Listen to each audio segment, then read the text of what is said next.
Bom dia, alunos. Hoje vai ser um pouco diferente, vocês só vão me ouvir falar.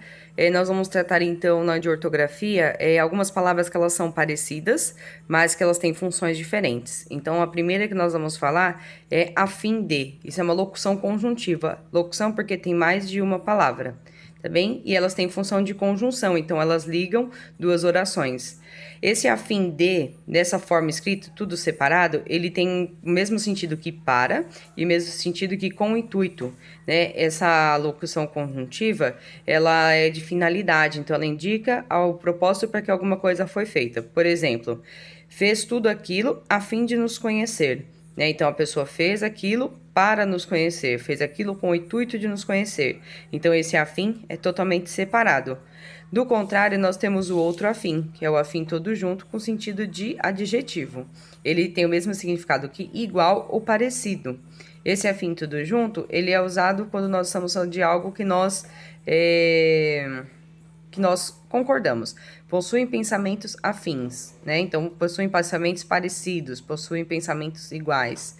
Por isso, se relacionam bem. Então, esse afim, ele tem a função de igual ou parecido. Para saber qual dos dois usar, é só trocar por uma destas palavras, tá bem? Lá no livro de vocês também tem, eu grifei para que vocês possam ver. Outra são essas duas palavras, se não tudo junto e se não separado. Vamos começar com se não tudo junto. Se não tudo junto, ele é uma conjunção adversativa. Conjunção, então ele sempre vai estar unindo duas orações, né? E esse se não, ele tem um sentido do contrário. Por exemplo, ele precisa estudar, senão repetirá de ano.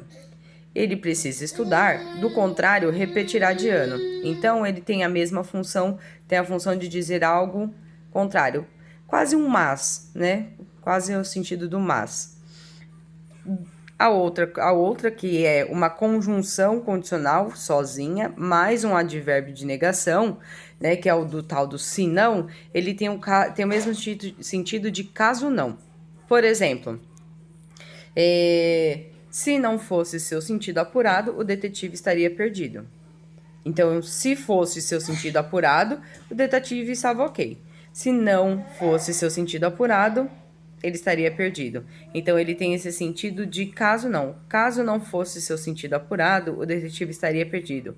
Por exemplo, caso não estivéssemos com o vírus, estaríamos tendo aula, né? Se não estivéssemos nessa quarentena, estaríamos tendo aula. Seria isso, até mais.